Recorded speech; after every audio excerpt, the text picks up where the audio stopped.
গতকালকে আমরা একটা খবর আপনাদেরকে জানিয়েছিলাম যে আরামবাগের এই মাধবপুর অঞ্চলের বাসুলিচাকে পিটিয়ে হত্যার একটা অভিযোগ।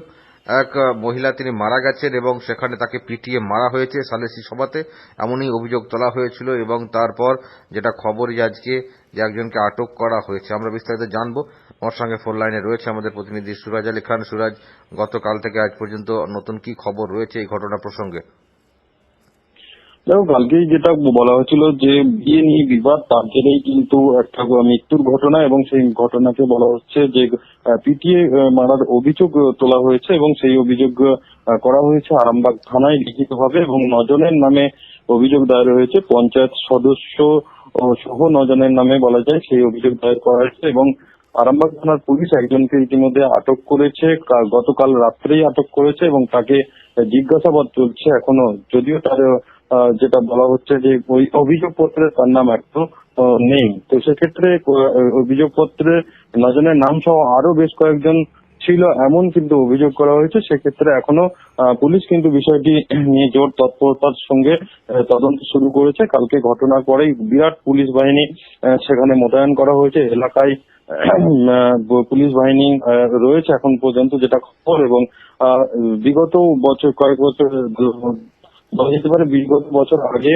যেটা ঘটনা ঘটেছিল, একটা জলসার বিবাদকে কেন্দ্র করে সেখানে একটা খুন হয়েছিল, পিটিয়ে খুন। সেই খুনের জেরেই কিন্তু সেখানে প্রায় পুলিশ ক্যাম্প সেখানে ছিল। তারপরে শান্তি শৃঙ্খলা ফিরে আসে, তারপর কিন্তু পুলিশ ক্যাম্প উঠে যায়। আবারও কিন্তু পুলিশ ক্যাম্প সেখানে বসানো হবে কিনা সেটাও খতিয়ে দেখছে পুলিশ। এখন দেখার বিষয় সেটা। এখন যে বিষয়টা হচ্ছে, আপাতত একজনকে আটক করে তাকে জিজ্ঞাসাবাদ চলছে, এবং তার সঙ্গে সঙ্গে বিষয়টি পুলিশ তদন্ত শুরু করেছে। এবং আজকে যেটা বিষয়, যে যিনি মারা গেছেন আশেরা বিবি, তাকে বর্ধমান মেডিকেল কলেজ হাসপাতালে নিয়ে যাওয়া হয়েছে তার দেহের ময়না তদন্তের জন্য। শফিকুল দা।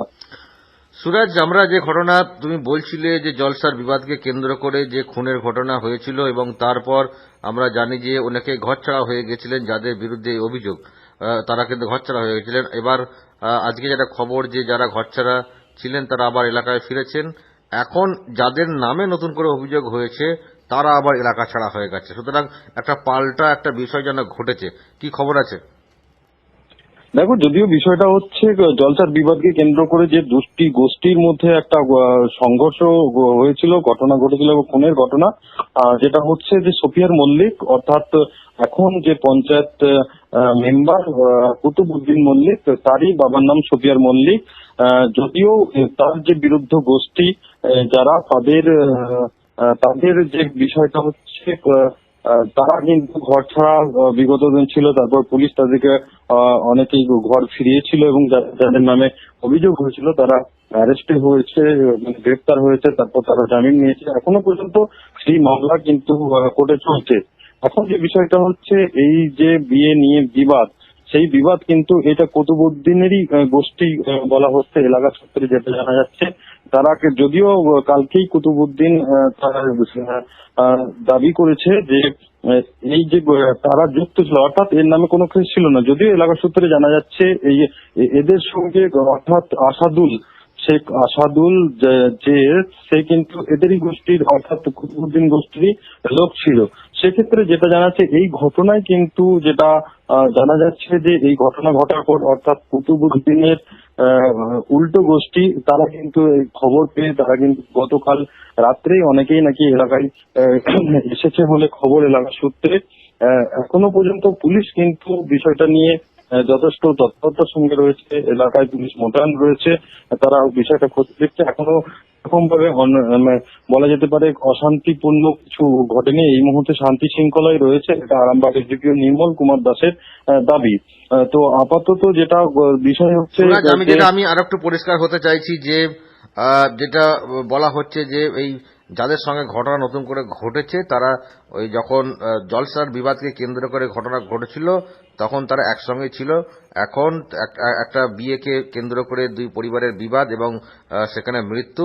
এখন যাদের বিরুদ্ধে জলসার কাণ্ডের খুনে অভিযোগ ছিল তারা এলাকায় এসে কুতুবউদ্দিনের বিরোধী শিবিরের সঙ্গে তারা যুক্ত হয়ে গেছেন। ফলে এখানেও একটা কোথাও যেন একটা পাল্টা বিষয় ঘটে আসছে। আমি তোমার কাছ থেকে জানতে চাইছি যে এই মুহূর্তে যাদের নামে অভিযোগ তারা কি এলাকা ছাড়া? হ্যাঁ, শফিকুলদা ঠিকই বলেছো যে যাদের বিরুদ্ধে সোফিয়ান মল্লিককে খুনের অভিযোগ ছিল তারা কিন্তু এলাকায় ফিরেছে, আগেও ফিরেছিল। বেশ কিছুদিন আগে পুলিশ কিন্তু তৎপরতার সাথে তাদেরকে ফিরিয়েছিল, তা সত্ত্বেও সমস্যা হচ্ছিল, সে কারণে আবারও কিন্তু অনেকেই এলাকা ছাড়া ছিল। তারপরে এখন আপাতত যেটা জানা যাচ্ছে যে ওই বিরোধী শিবিরের সঙ্গে কালকে যে মানে যে ঘটনা ঘটেছে, সেই পরিবার, সে অর্থাৎ আসাদুল্লের পরিবার, তাদের সঙ্গে এই মুহূর্তে রয়েছে বলে জানানো হচ্ছে একটা সূত্রে। এবং যেটা বিষয় যে যাদের নামে অভিযোগ হয়েছে বা কুতুবউদ্দিন গোষ্ঠীর প্রায় বেশিরভাগ লোকজনই নাকি ঘরছাড়া, কারণ যেখানে অভিযোগ হয়েছে নজনের নামে তার সাথে আরো বেশ কয়েকজন ছিল, দেখলে চিনতে পারবো এমন যে অভিযোগ, সেই অভিযোগের ভিত্তিতেই কিন্তু পুলিশ তদন্তের স্বার্থে যাকে হোক ধরে জিজ্ঞাসাবাদ করতে পারে। সেই কারণেই যেটা জানা যাচ্ছে এলাকার থেকে অনেকেই কিন্তু এই মুহূর্তে ঘর ছাড়া, তারা পালিয়ে বেড়াচ্ছে। সেক্ষেত্রে এখন পুলিশ কিন্তু যাদের নামে অভিযোগ হয়েছে তৎপরতার সাথে তাদেরকে খুঁজে বের করার চেষ্টা করছে। এবং যে বিষয়টা যে বিষয় সেটা হলো যে এই যে মৃতদেহ নিয়ে ময়নাতদন্তের জন্য বর্ধমানে গেছে, এখন সেটা দেখার বিষয়। এখন পর্যন্ত যে খবর তাতে করে আজকে কি ফিরেছে কিনা সেই বিষয় নিয়ে এখন খোঁজ খবরের প্রয়োজন রয়েছে একেবারে। এবং ময়না তদন্তের যে রিপোর্ট সেখান থেকে হয়তো পাওয়া যাবে যে কিভাবে খুন নাকি হার্ট অ্যাটাক করে মৃত্যু, কারণ গতকাল এরকম একটা বলা হচ্ছিল যে হার্ট অ্যাটাকের কারণে মৃত্যুর ঘটনা ঘটতে পারে। আমি শেষ প্রশ্ন তোমাকে আর একটু জানতে চাই, যারা দর্শক তারাও জানতে চান, কারণ গতকাল অনেকটা রাতে এই খবর এসেছিল, অনেকে খবরটার সঙ্গে যুক্ত নন বা জানতে পারেননি। তুমি বলো যে অ্যাকচুয়ালি কি হয়েছিল, অভিযোগটা কি? গতকাল সালিসি সভা যেটা বলা হচ্ছিল, কি বিষয়কে কেন্দ্র করে সালিসি সভা, কি বিষয়, তো সংক্ষেপে বল। দেখো, যে বিষয়টা যে আসাদুলের বেশ কয়েকটি বোন, অর্থাৎ 6 বোন রয়েছে, তার মধ্যে দুজনের বিয়ে হয়ে গেছে, আরো 4টি বোন রয়েছে। তার মধ্যে এক বোনকে বিয়ে করতে চেয়েছে শামসুদ্দিন মল্লিক, অর্থাৎ কুতুবউদ্দিন যে পঞ্চায়েত সদস্য, অর্থাৎ শফিয়ার মল্লিক, মানে যিনি খুন হয়ে গেছিলেন জলসাকে কেন্দ্র করে, তার ছেলে শামসুদ্দিন মল্লিক। সে বিয়ে করতে চেয়েছিল ওই আসাদুলের বোনকে। সেই নিয়ে আসাদুলের বোন বলতে আসাদুলের মা মারা গেছেন গতকাল, তাই তো?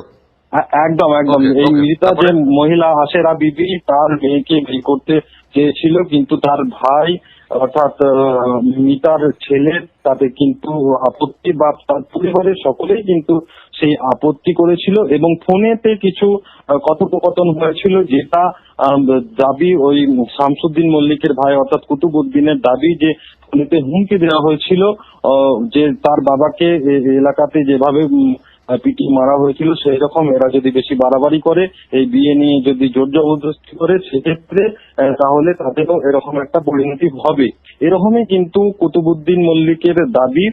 সেই কারণেই যে বিষয়টা হচ্ছে, পুলিশ প্রশাসন থাকা সত্ত্বেও রাজনৈতিক একটা প্রভাবের কারণে, অর্থাৎ রাজনৈতিক নেতা হিসাবে যেহেতু পঞ্চায়েত সদস্য, এটা কিন্তু প্রশ্ন উঠেছে যে পঞ্চায়েত সদস্য হলে কি সালিসি সভা বসানো যায়, প্রশাসনের কেন সাহায্য নেওয়া হয়নি যদি তাকে হুমকি দিয়ে থাকা হয়, সেটাই কিন্তু প্রশ্ন। তা সত্ত্বেও তারা সালিসি সভা বসিয়ে একটা বিচারের চেষ্টা করেছিল, বিষয়টা মিটমাট করার চেষ্টা করেছিল। কিন্তু যেটা বিষয় হচ্ছে যে এই আসাদুলের বাবা, ওখানে চপের একটি দোকান রয়েছে, সেখানে প্রথমে সেই শফিয়ার মল্লিক অর্থাৎ কুতুব মল্লিকের বাবা শফিয়ার মল্লিক, তারই বাড়িতে কিন্তু একটা বিচার সভা বা সালিসি সভা বসানো হয়। এবং সেই সালিসি সভা বসানো সময় তার বাবা, যেটা আসাদুলের দাবি, যে সে তাকে সেখানে ডেকে পাঠায় শাহ আলম মল্লিক, এবং শাহ আলম মল্লিকের সঙ্গেই সেখানে আসেন। এসে দেখা যায় যে সেখানে প্রচুর লোকজন রয়েছে, এবং তাকে কেন ফোনে হুমকি দেওয়া হয়েছিল সেই নিয়ে কিন্তু বিচার বসে, এবং সেখানে লাঠি নিয়ে তাকে মারধর শুরু করে দেওয়া হয়। এবং তার বাবা যখন তাকে বাঁচাতে যায়, অর্থাৎ আরশেদ আলী তার বাবা বাঁচাতে গেলে তাকেও বেধড়ক মারধর করা হয়, এটাই অভিযোগ। এবং এই খবর যখন তার মায়ের কাছে পৌঁছায়, অর্থাৎ আশেরা বিবির কাছে, পৌঁছায় তিনি তখন ছুটে আসেন এবং ছুটে আসার সময় যেটা অভিযোগ, একদম লিখিত অভিযোগ করা হয়েছে যে তার চুলের মুঠি ধরে বিভিন্ন ব্যক্তির নাম দেওয়া হয়েছে। তদন্তের স্বার্থে আপাতত সেগুলো বলা হচ্ছে না। তারা তার চুলের মুঠি ধরে তাকে মারধর করতে থাকে, তার জেরেই তার মায়ের প্রাণ গেছে। আসাদুল এই অভিযোগই Okay. কিন্তু আরামবাগ থানায় থানায় করেছেন। একদম লিখিত অভিযোগ দায়ের করেছেন। ওকে, লিখিত অভিযোগ করেছেন এবং কুতুবুদ্দিন মল্লিক তাদের বিরুদ্ধে অভিযোগ, তিনি পঞ্চায়েত মেম্বার। আপনাদেরকে আমরা আরেকবার শোনাবো যে যাদের নামে অভিযোগ, যারা এই সালিসি সভা বসিয়েছিলেন, কুতুবুদ্দিন মল্লিক পঞ্চায়েত সদস্য, তিনি কি গতকাল বলেছিলেন আরামবাগ টিভির সামনে এই ঘটনা প্রসঙ্গে শুনুন। আজকে কিসের সালিসি সভা বসছিল? কিশোর বলতে আমার বাবা আজ থেকে প্রায় 2-2.5 বছর আগে মার্ডার হয়েছে, জানেন, তাকে মার্ডার করা হয়েছে। তো সেই মধ্যে এর ছেলে ওই মার্ডারের আসামিদের সাথে মিশেছিল, ঠিক আছে। তো আমার একটা ভাইকে ফোনে হুমকি দেয় খুব, যে কি মার্ডার, হুমকি দিত? তোরাও হুমকি দেয় বলতে যে তোর বাবা মারা গেছে, তোরাও মরবি, তোর বাবাকে যারা মেরেছে তারা 2 দিন পরে ঘরে ঢুকবে, ঢুকে তোদিকেও মারবে, অমুক তোমার এসব হুমকি দেয়। হ্যাঁ, হুমকি দিতে আমরা এবার ও ঘরে আসে, ও বাইরে ছিল, ঘরে আসে, বাড়ি থেকে হুমকি দিচ্ছিল। ঘরে আসার পরে আমরা বলি যে ঠিক আছে, ওকে নিয়ে বসে একটা ফাইসালা করে দেওয়া হবে। মানে শেখ আসাদুল আলীকে নিয়ে? হ্যাঁ, শেখ আসাদুল আলীকে, ও এসেছিল আচ্ছা, ও ফাইসালায়। কি আপনার বাবার আসামি ছিল? না, আসামি থাকেনি। হ্যাঁ, তো আসামিদের সাথে যুক্ত ছিল। তো আমি সেই জন্য ওই বসে সবাই মিলে একটা, আমি থাকিনি, সাইডে ছিল, ওরা সবাই মিলে একটা ফাইসালা করে দেবে বলে ঠিক করেছিল। এবার ওর মা সেই মানে কারা ফাইসালাই, সবাই মিলে সেটা? মানে গ্রামের সকলে মিলে যে একটা সেখানে তো ফাইসালা আপনি করে ছিলেন দেওয়া বলছে তো, হবে। আপনি- হ্যাঁ, আমিও ছিলাম। তো ফাইসালা আচ্ছা, করে অভিযোগ যে দেওয়া হবে। সালিসি সভায় বেধড়ক মারধর করা হয়েছে। না, মারধর কিছু করা হয়নি। তো আমরা ও তো বলছে যে ওর বাবাকে ওর বাবাকে ওকেও নাকি মারধর করা আছে সেটাকেও। না, ও সেরকম কিছু আমি ও তো বলছে আপনিও নাকি মারধর করেছেন। না, এটা একদম মিথ্যে কথা। আমি যদি মারধর করতাম তাহলে আমি আর এই জায়গায় আসতাম না। আপনার ভাই মারধর করছে বলছে। সেটাও আমি ঠিক জানিনি। তো মারধর সেরকম কেউ কিছু করেনি। তো আমরাই নিয়ে এসেছি হসপিটালে। যখন শুনলাম যে এই ব্যাপার, আস্তে আস্তে পড়েছে, স্ট্রোকের মতো হয়ে ও মানে যেটা বলছে অজ্ঞান নাকি যে হয়ে গেছে। ওকে যখন মারধর করছে আর ওর বাবাকে যখন মারধর করছে তখনই মা নাকি আতঙ্কে উঠেছে, ভয় পেয়ে গেছিল, ভয় পেয়েই তারপরে। হ্যাঁ, শুনলাম নাকি ওর মা আসছিল, আস্তে আস্তে রাস্তায় পড়ে গেছে। তো আমরা শুনে দিয়ে দেখছি যে হ্যাঁ, অজ্ঞান হয়ে আছে। সেই অবস্থায় আমরা তুলে নিয়ে হসপিটালে গেছি। আচ্ছা, আপনি তো একটা রাজনৈতিক দলের মেম্বার, এলাকার মেম্বার, তাহলে আপনি কি করে সালিসি সভা বসালেন? এটা কি বসানো যায়? না, সালিস সভা বলতে একটা তো ফাইসালা মীমাংসা এইরকম যদি হয়, সেখানে তো একটা অশান্তির ব্যাপার থাকবে না। তার জন্য বসে একটা মীমাংসা করে আপনি যেহেতু প্রশাসনের দায়িত্বে আছেন, তাহলে এরকম ভাবে আপনি থেকে এরকম সালিসি সভা বসালেন কি করে?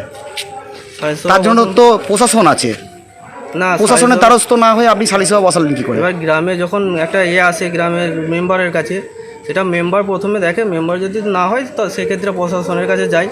তো আমি বসে ওইটা ফাইসালা করার চেষ্টা করেছিলাম। হ্যাঁ, তাহলে কিন্তু সেই মধ্যেই এরকম। ফাইসালা করতে গিয়ে তাকে মারধর করা হলো কেন তাহলে? না, মারধর সেরকম কিছু নয়, হয়তো একটু চর্চা করে এরকম কেউ করেছি। হ্যাঁ, তাছাড়া এমনি কিছুই হয়নি। সেটাতেই ওর মা আসছিল, আস্তে আস্তে রাস্তায় পড়েছে।